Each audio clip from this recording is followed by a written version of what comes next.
We're going to speak about degrowth and decoloniality and how these themes relate to each other.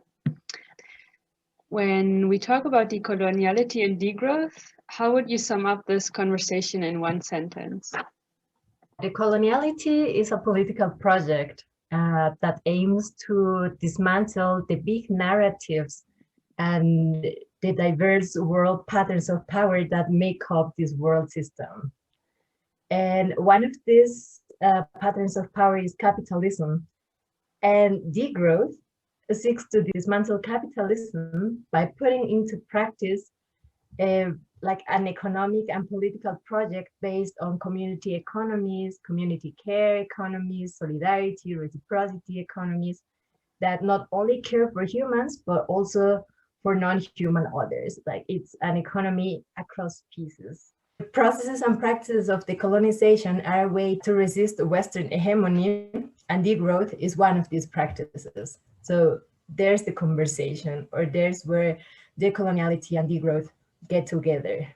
Thank you so much. And why would you say is this conversation important? Degrowth is the antithesis of capitalism, and capitalism is colonial.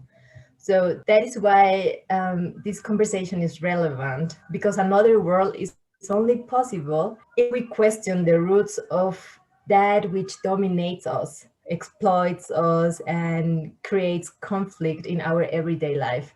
That is actually coloniality, a project that began 500 years ago with the conquest of America. And to make degrowth possible, it's mandatory to consider it within the margins of decoloniality. Could you explain decoloniality's demand for epistemic justice? And I'm just going to briefly explain epistemic justice to our audience. So epistemic justice refers mainly to justice related to knowledge, which entails, for instance, the exclusion and silencing of knowledges and systematic distortion or misrepresentation. This is a very interesting question. Epistemic justice implies listening to and recognizing other voices and other knowledges. And around the world, there are diverse ways of doing economics that were discarded by the colonial imposition and the expansion of capitalism. So epistemic justice, in this sense, obliges us to take up other social forms of political and economic organization that are not based on the commodification of nature and life itself. So yeah, and there are plenty of examples about this, like the solidarity economy in Latin America and other parts of the world, indigenous economies, the Ubuntu economy in Africa, practices of bartering in our everyday life, communitarian or community currencies in Europe, for instance, Greece or even Germany has as well, plenty of them. Yeah, and I would say Greece in Europe is also a very good example of this, with community kitchens after this terrible economic crisis. Like plenty of solidarity economy practices started just popping up from our everyday practices. And that's another way of doing epistemic justice, just by listening to others and recognizing other knowledges. Thank you so much. And why is this demand important in relation to degrowth specifically? Yeah, this is very important, because if we want to have another way of doing economy, which is degrowth, like the proposal that degrowth have, we need to listen to other economies. We cannot follow the rules of the capitalist economy. We need to transform it, but not from the inside of capitalism. We need to go beyond capitalocene discourses and Anthropocene discourses. And the way we can do it is by relearn again how to do economy. And there are plenty of examples around the world that show us how to do it otherwise. And what is decoloniality's main critique of degrowth as it predominantly exists? I consider degrowth continues to have a very Eurocentric perspective. As long as degrowth does not propose a direct critique of decoloniality of power, it will remain an unfinished proposal.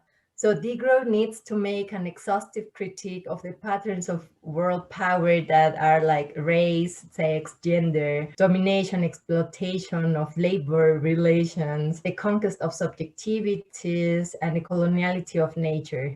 How do we make degrowth something that can function as a vehicle to change and to resist to this colonization that we experience in our everyday life, even if we don't see it all the time? It's there with the patterns of power I just said, like race, sex, gender, ethnicity, etc., etc. These are transversal axes that the degrowth needs to question all the time. Well, that sounds like a very crucial contribution. And how can we imagine coalitions between degrowth movements and decolonization struggles?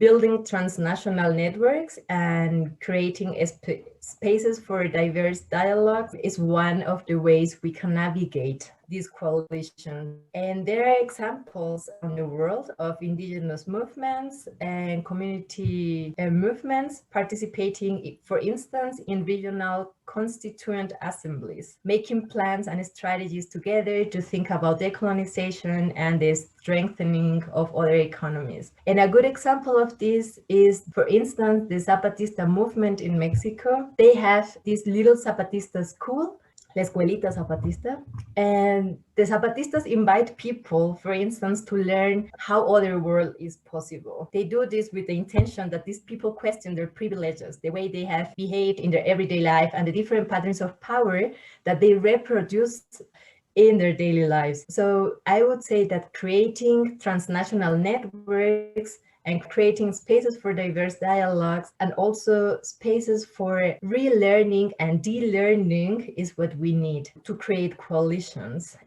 Can you paint a picture of a no or degrow futures?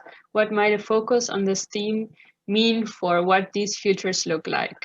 Degrowth is a political project, as I said before. Within this political agenda, we are considering decolonization as a big axis of transformation. So the future I see with this is a community, is a social fabric that is built on the basis of reciprocity, solidarity, and care. So reciprocity not only as a social value, but also as a way of transforming the way we commercialize commodities, and also we move material and non-material world goods or commodities around the world. For instance, bartering or gifting, that's a way we do economy as well, where money is not in the center of social relations, but only the exchange of commodities, the exchange of knowledges, and not only an exchange, because the exchange finishes when someone doesn't have anything else to give. But when we talk about reciprocity, is that I give you something, you receive it,